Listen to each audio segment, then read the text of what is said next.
بسم اللہ الرحمن الرحیم۔ امام مالک رحمۃ اللہ علیہ فرماتے ہیں، اہل علم کی 3 قسمیں ہیں۔ ایک وہ عالم جو اپنے علم پر عمل کرتا ہے، اس کے بارے میں اللہ تعالیٰ فرماتا ہے، انما یخشی اللہ من عبادہ العلماء، اللہ سے ڈرنے والے تو علماء ہی ہیں۔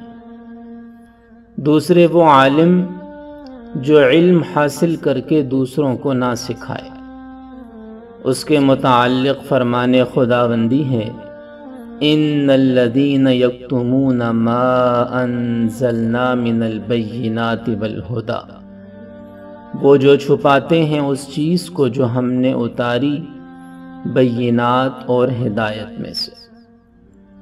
تیسرا وہ عالم ہے جو علم حاصل کر کے دوسروں کو سکھاتا ہے مگر خود اس پر عمل نہیں کرتا۔